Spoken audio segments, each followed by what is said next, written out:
Halo semua, perkenalkan kami dari kelompok tugas besar dari mata kuliah kecerdasan buatan untuk bisnis dengan saya sendiri, Fadlan Nurani Rahman, NIM 182170005, dan kedua teman saya adalah Vincent dengan NIM 1821742 dan David Nathanael dengan NIM 182171011.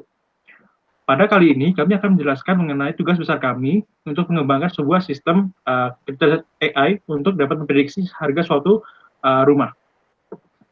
Nah, pada video kali ini akan kami bagi menjadi beberapa bahasan yang akan kami mulai dari tahapan pengembangan dari sistem tersebut. Dimulai dari tahapan pertama yang kami lakukan adalah dengan melakukan business understanding terlebih dahulu. Di sini kami menentukan topik dan juga beberapa dataset yang harus kami analisis. Adapun di sini kami memilih sebuah topik, yakni adalah untuk dapat memprediksikan harga suatu rumah di daerah King County, negara Amerika Serikat.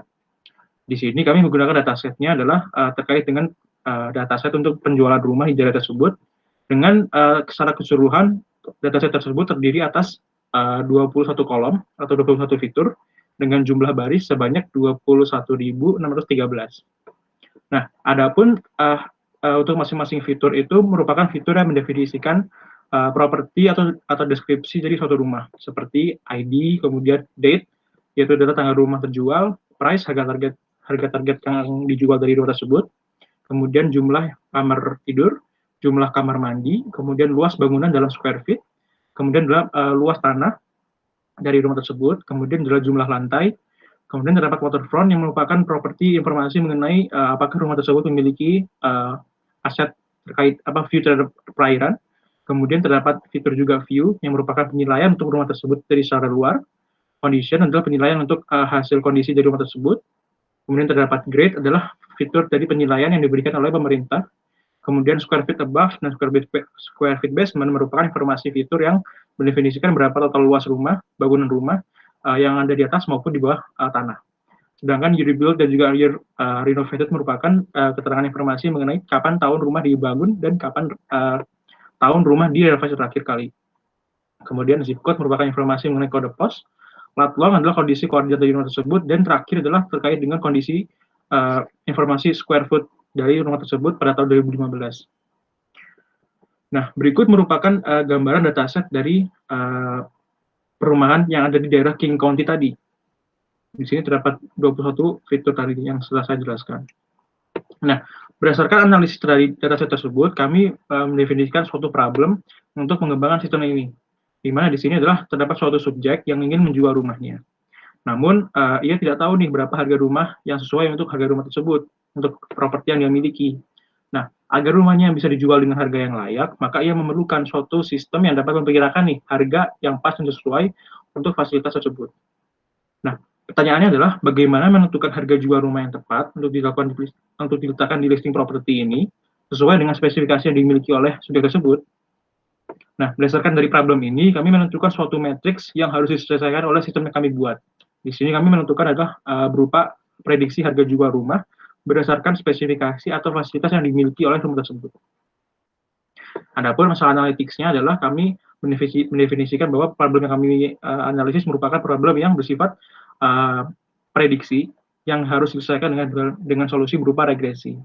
Di sini kami menggunakan matrix performance-nya adalah dengan menggunakan root mean square error dan juga mean square error.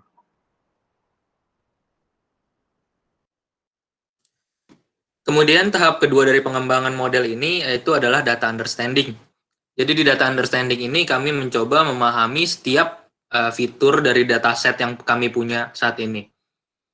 Nah, jadi beberapa analisis yang kami lakukan di tahap kedua ini yaitu yang pertama adalah fitur apa saja yang ada pada dataset, kemudian fitur apa saja yang tergolong fitur yang numerik, kemudian fitur apa saja yang tergolong kategorikal, kemudian bagaimana tipe data setiap fitur, dan fitur apa saja yang memiliki missing value atau null, dan yang terakhir adalah bagaimana korelasi setiap fitur yang ada.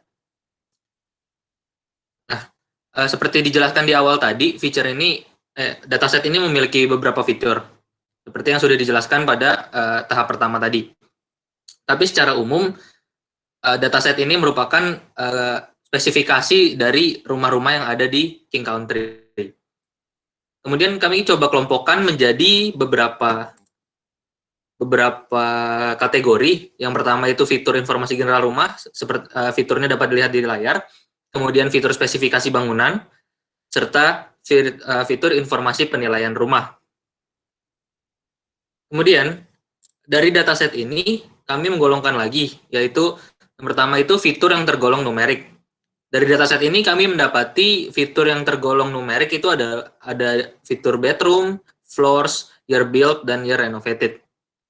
Dan visualisasinya dapat dilihat seperti di layar.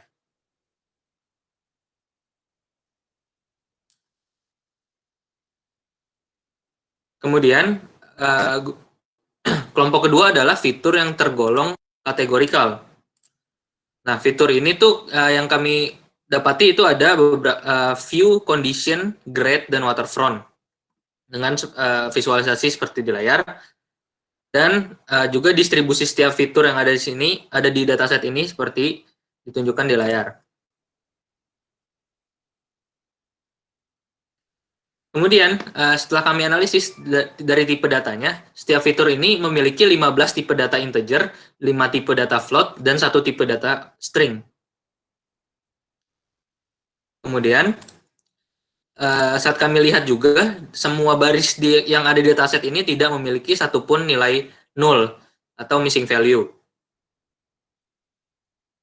Dan yang terakhir, kami melihat korelasi dari setiap fitur dengan memanfaatkan Pearson Correlation Matrix. Seperti yang dapat dilihat di layar, ini adalah Pearson Correlation Matrix-nya. Kemudian, tahap ketiga dari pengembangan ini adalah data preparation. Jadi pada tahap ini kami akan mempersiapkan data-data yang sudah dibersihkan untuk menjadi data latih dan data testing model yang kami kembangkan. Adapun yang akan dilakukan dalam tahap ketiga ini adalah menghilangkan missing value, menghilangkan record yang terduplikasi, dan menghapus fitur yang tidak memiliki korelasi dengan feature target. Yang pertama itu menghilangkan missing value. Nah, berdasarkan analisis, tidak terdapat missing value satupun dalam dataset, sehingga tidak perlu ada baris yang dihilangkan. Kemudian yang kedua adalah menghilangkan record terduplikasi. Dan setelah dianalisis juga bahwa tidak ada data yang terduplikasi sehingga tidak perlu ada yang dihilangkan juga. Dan yang terakhir itu kami akan menghilangkan fitur yang tidak dibutuhkan berdasarkan Pearson Correlation Matrix tadi. Dan didapati ada 4 fitur yang tidak dibutuhkan, yaitu ID, zip code, lat, dan long, karena dianggap tidak terlalu berpengaruh terhadap fitur target.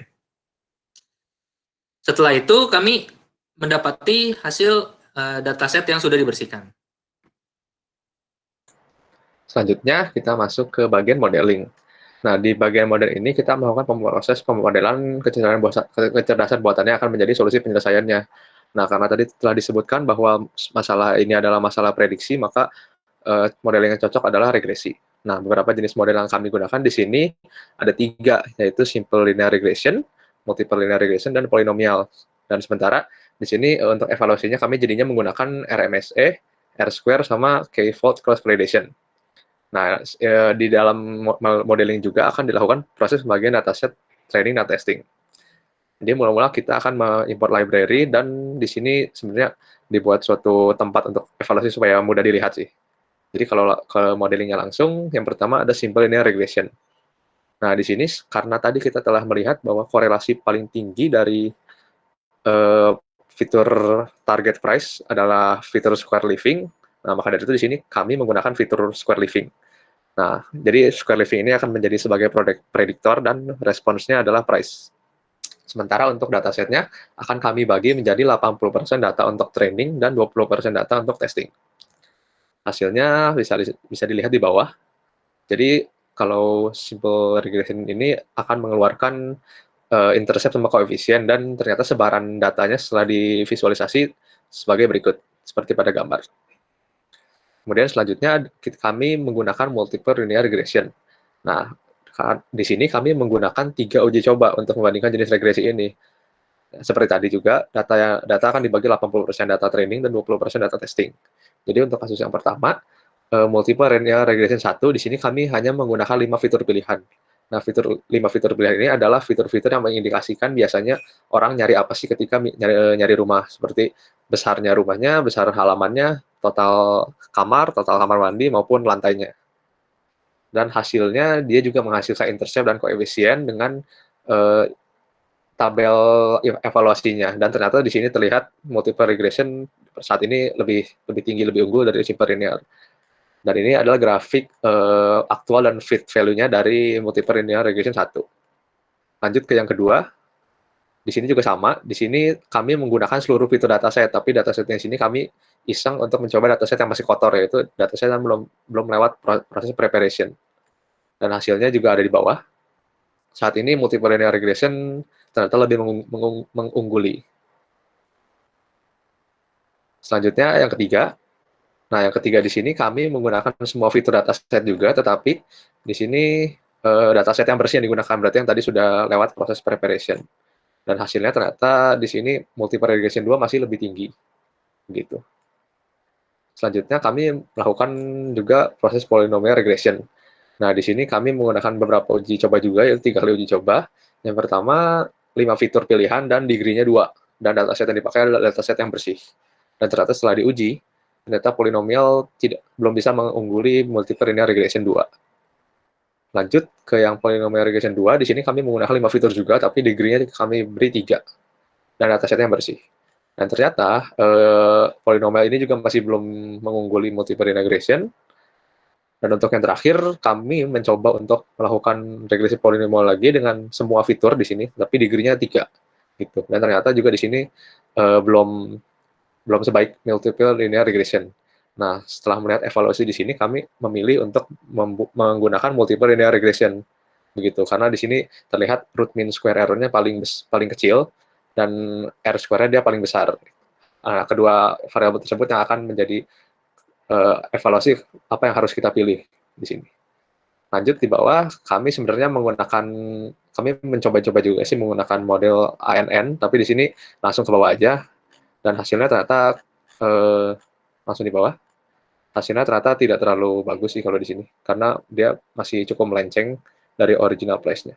Jadi kami lebih memilih untuk menggunakan multiple linear regression. Setelah itu, proses terakhir adalah melakukan deployment. Jadi kami melakukan save model dengan pickle, dan selanjutnya akan dijelaskan proses deployment dan demo. Baik, kemudian tahapan berikutnya adalah dengan melakukan proses deployment. Di sini deployment dilakukan dengan melakukan hosting program kami pada suatu sistem operasi digital yang dijalankan oleh DigitalOcean yang berjalan di atas sistem operasi Ubuntu.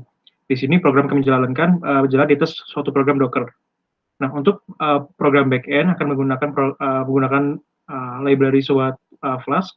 Kemudian untuk front end-nya kami menggunakan Nux.js. Dan untuk analisisnya adalah, sedangkan untuk modelnya kami menggunakan multiple regression yang kedua tadi. Nah, adapun berikutnya adalah untuk dapat melakukan percobaan untuk bagaimana sih cara menggunakan sistem ini gitu. Nah, di bagian halaman utama terdapat suatu bagian informasi yang dapat menjelaskan bagaimana sistem ini bekerja. Dimulai dari adalah dengan melakukan klik pada tombol from input data rumah. Kemudian pengguna dapat melakukan pengisian seluruh data informasi sesuai dengan spesifikasi rumah yang ingin diprediksi. Kemudian informasi yang sudah dimasukkan tadi dapat dicek hasilnya pada tabel di kanan ini untuk memastikan bahwa data yang dimasukkan sudah benar. Kemudian tombol yang di bawah ini apabila sudah nyala akan bisa diisi, dan ketika ditekan dia akan menghasilkan suatu prediksi harga dari rumah tersebut. Oke, berikutnya adalah merupakan demo mengenai sistem ini bekerja. Di mana dari memasukkan jumlah kamar tidur, di sini saya masukkan 3, di sini 1, di sini tadi 1180. Karena 5650. 1 lantai tidak punya 0. Punya juga 0. Dengan kondisi rumah 3. Penilaian rumah 7. Masukkan luas rumah tadi 1180. 0. Itu 0. 1955. Terakhir renovasi rumah 0. 98178.